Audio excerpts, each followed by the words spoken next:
Guys, this is Rosa Kelly. Welcome back to my channel. So today I'm here to talk about all the books that I read for the months of November and December. So let's take a look.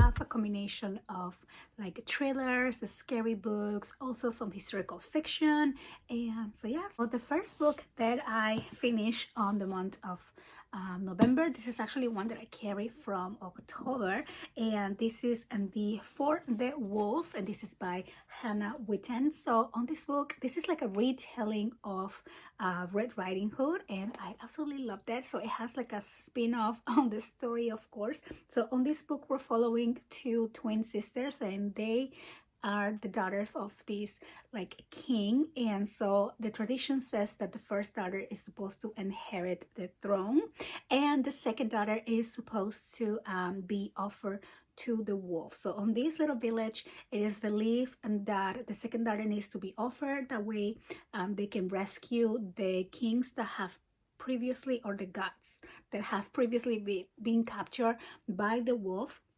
So she has grown up all her life knowing that that is her destiny, and she's like ready to go. She's prepared for it. I believe it's on her 19th birthday that she is taken to the woods to be offered to the wolf. And once she encounters the wolf, she discovers that he is actually like a real man, and she also discovers that she has magical powers, and she has been destined to save her town, her family as well. And this is book one of the Wilderwood series, so I'm excited to see what else comes next on the story. So for me, this was a 4.5-star book. I love the character building, the fantasy world building. It was just beautiful, also a little bit dark, so it was perfect. So the next book that I finished on early November is Payback Witch, and this is by Lana Harper. So this book was very entertaining. On this book, we're following this girl. Her name is Emmy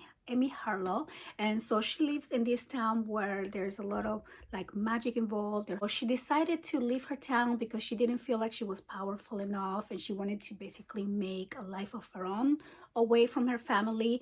And so one day she's called by her father because there's this tournament and she is needed by the tradition. So she wanted to just go and do it to serve her father, but she had no like intention on being there. She didn't like her family very much. When she comes back to town, she gets again involved with the whole like family history drama, and also she comes back to, you know, like high school drama. And there's this guy that she used to date. She finds out that her best friend was now dating him, and at the same time there's this other girl who's also dating him. Three of them decide to combine powers together against this guy, because also he comes from another family that is very powerful and they always get their way. So yeah, so the book was really entertaining. It had a lot of those like October vibes, witchy vibes, and Halloween vibes, as you can see on the cover. But I didn't quite like the story too much. I think it was very high schoolish, and yeah, but it was entertaining whatsoever. So I'm gonna give this book a 3-star. The next book that I finished is the Cassandra Clare Clockwork Princess, and this is book number 3 on the Shadowhunter series, and I'm so happy that I was able to finish the series. It's absolutely beautiful.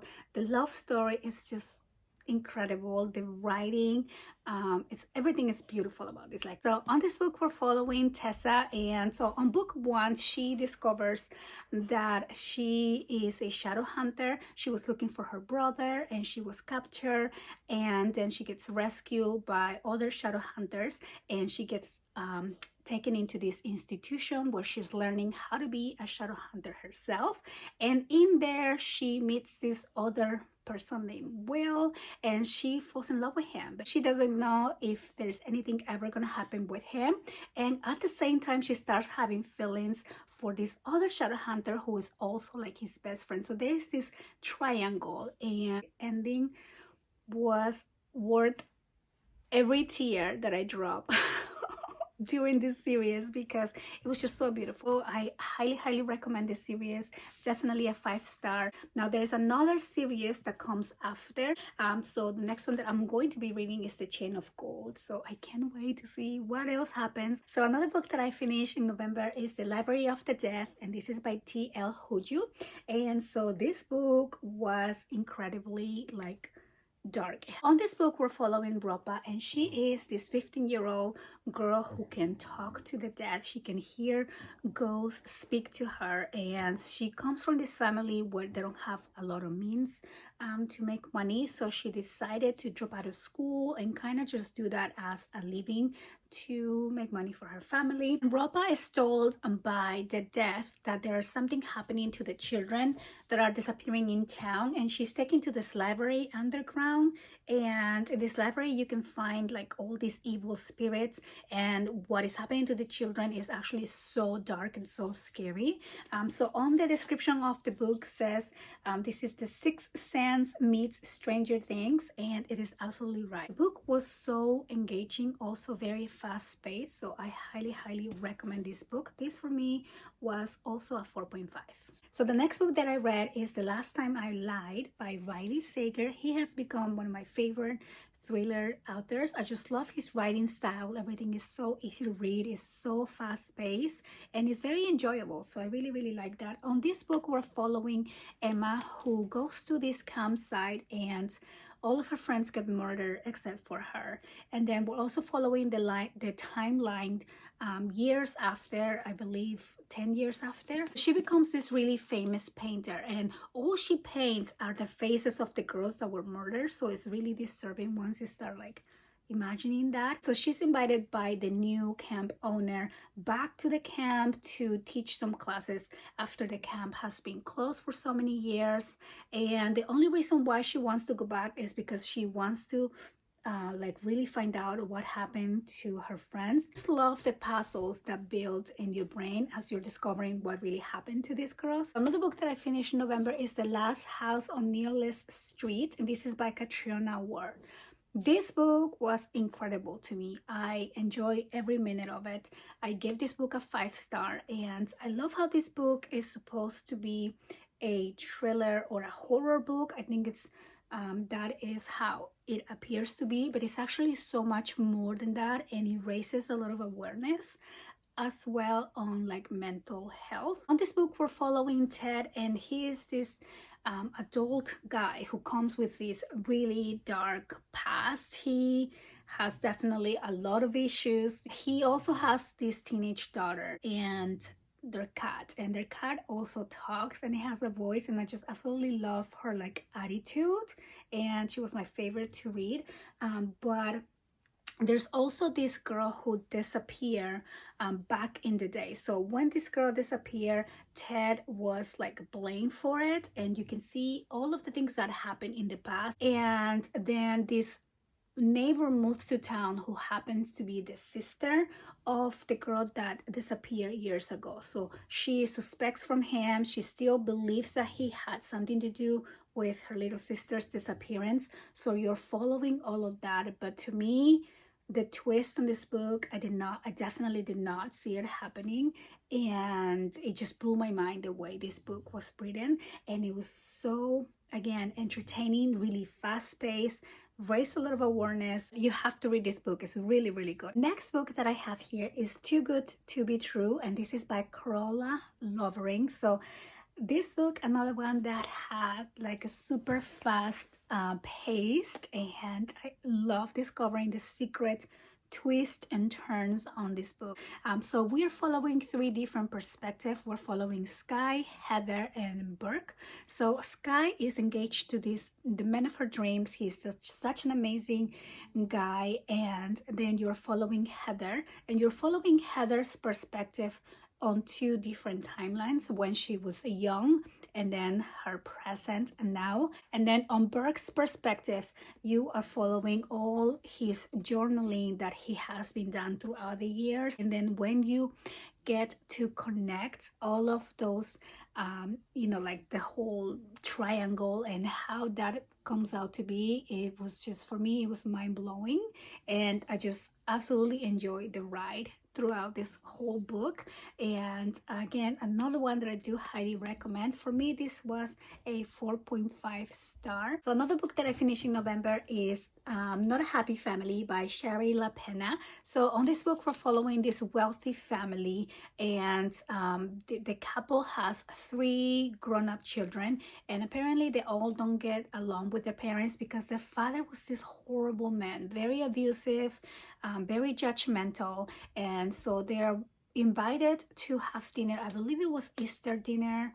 And so they go to the house, and then the next day the parents are dead, and the police is trying to solve the mystery of who killed the parents. And each one of the children, or the kids, the grown-up kids, had like motive to kill their parents. And so you don't know who actually killed the parents until the end, because you yourself are like suspecting of everyone, and everyone has a reason. It was super entertaining. Nothing better than family drama, especially when there are rich people involved.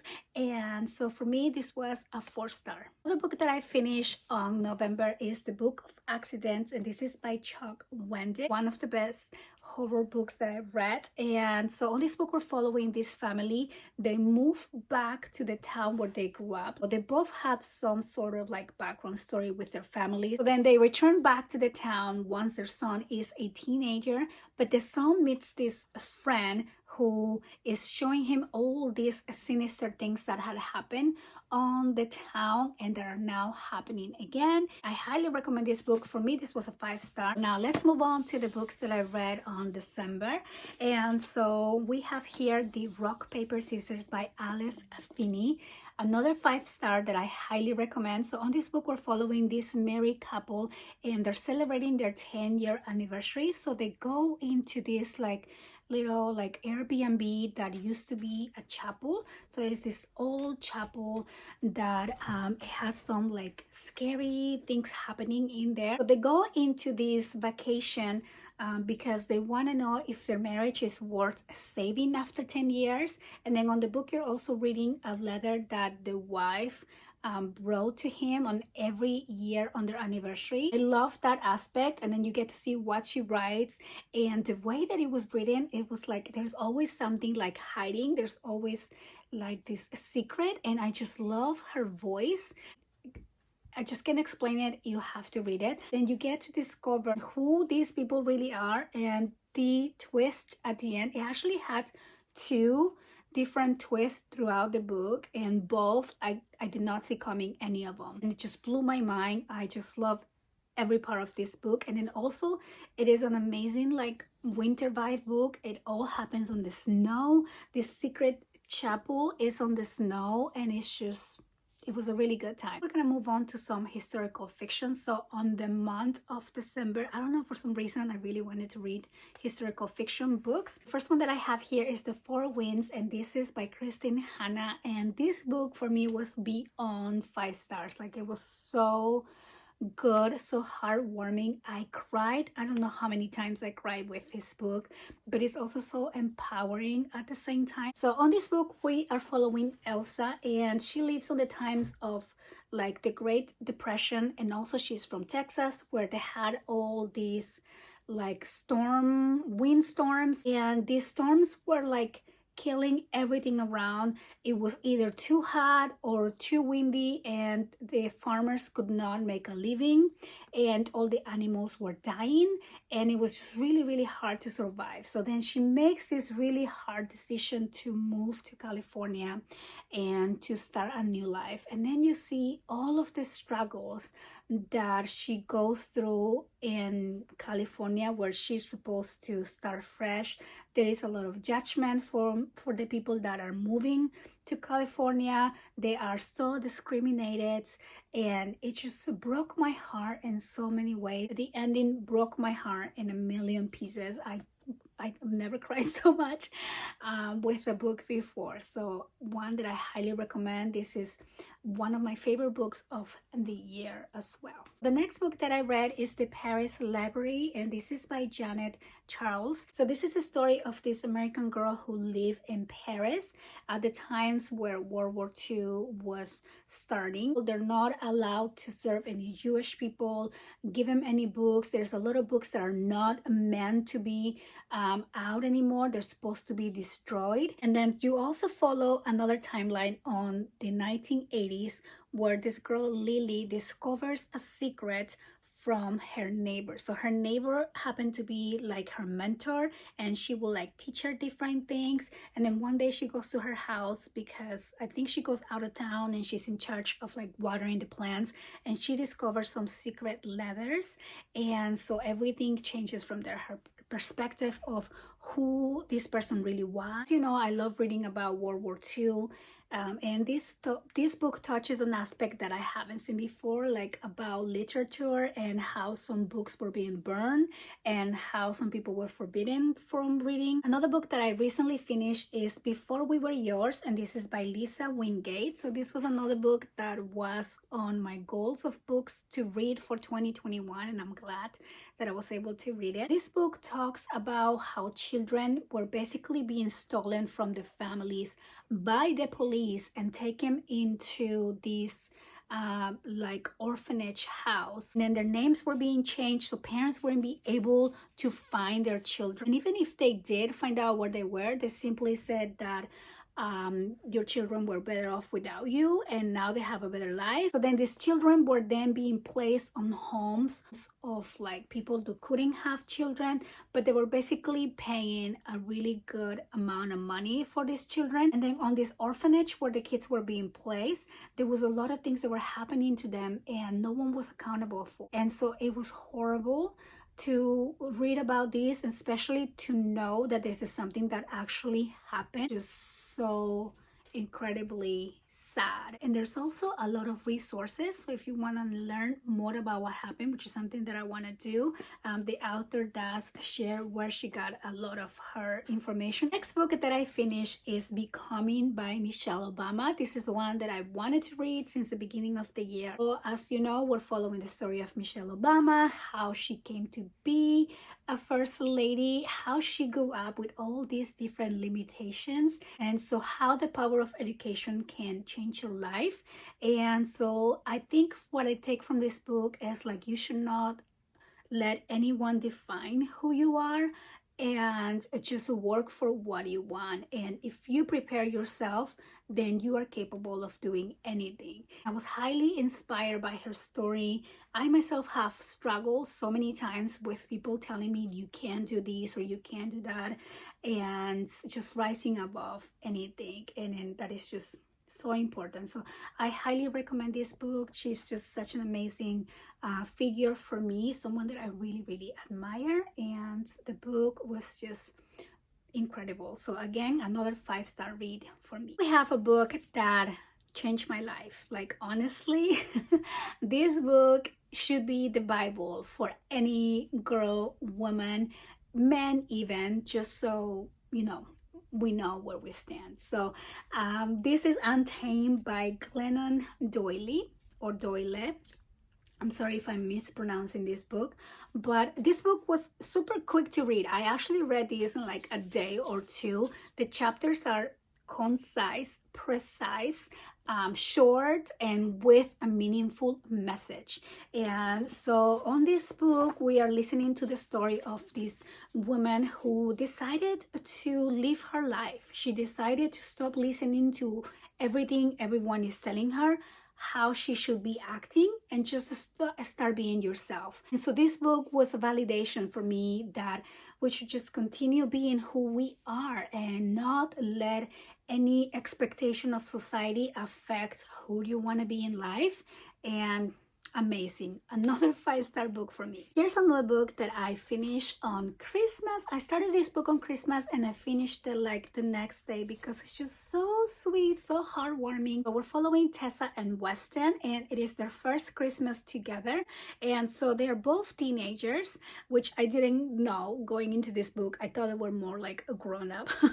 But so they are celebrating Christmas together. Everything is so perfect, so magical. The vibes in this book are so beautiful, so wintry. They go pick their Christmas tree together and it's just so cute. But then Tessa's mom moves back to town and she's basically there to ruin everything because Tessa does not get along with her mother. And you find out in the book what happened between them. That I enjoy about the book is that they touch a lot of things about disability that I haven't heard before in a book, and how you should not be judged or labeled because of something that has happened to you. Like if you had an accident and now you are, you know, like you have this type of disability, you should not be introduced of that, you know. And I really enjoy that part of the book. But anyway, so I highly recommend the book if you are looking for something very Christmassy. I know Christmas is over, but I'm still catching up with my Christmas reads, and this was just so beautiful. I finally finished the Under the Whispering Door by TJ Klune, and I have to say every word, every line, every chapter was just so incredibly beautiful.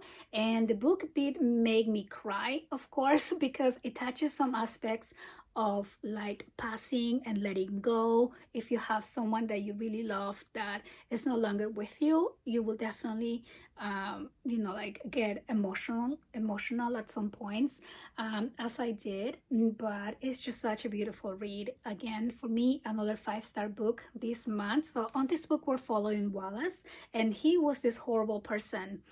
He was really mean, a grouch, nobody liked him, he didn't like anybody, and so he dies. And when he dies, he is taken by the Reaper to this tea house, and on this tea house there's this ferryman who is supposed to help you find yourself and so you can move on to the next life. So obviously Wallace, being a horrible person, he was not ready to move on to the next life, and he did not want to be dead. He just wanted to go back to life.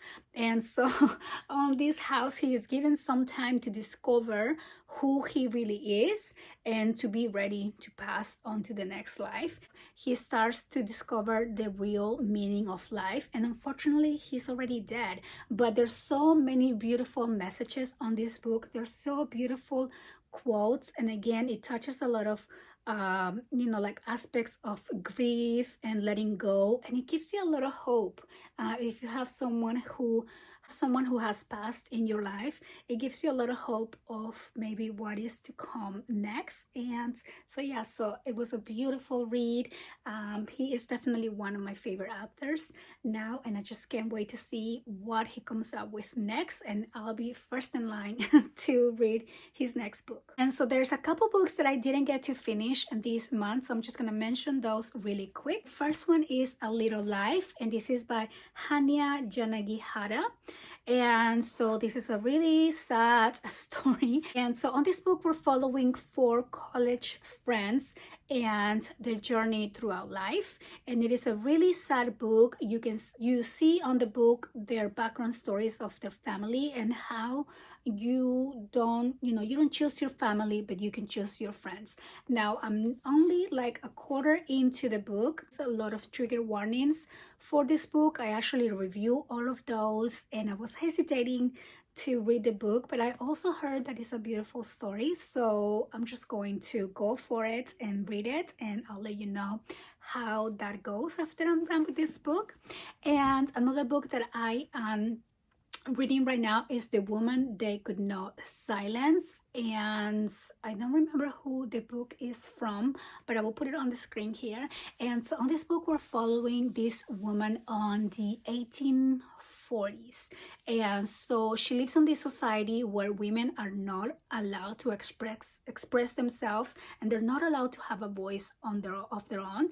And so if they do, they're taken into these mental hospitals. And so on these times also, your husband has every right to do with you anything he pleases, because you basically belong to him.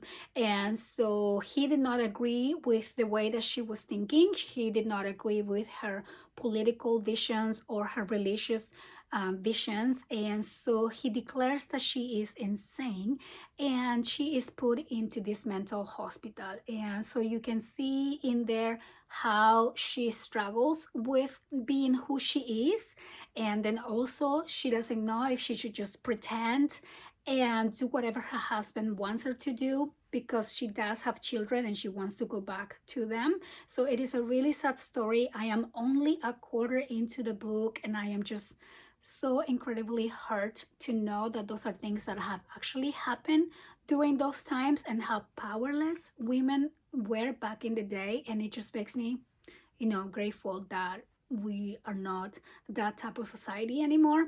But anyway, so that is a book that I'm gonna continue to read as we start the next month of January. So that is the wrap up for this past couple months. I'm gonna come back and do a video of my favorite reads, my top favorite reads for the year. And so I want to wish you a happy new year. I want to thank you so much for your support to my channel, and I want to wish you some happy reading months ahead, and I'll see you guys on the next one.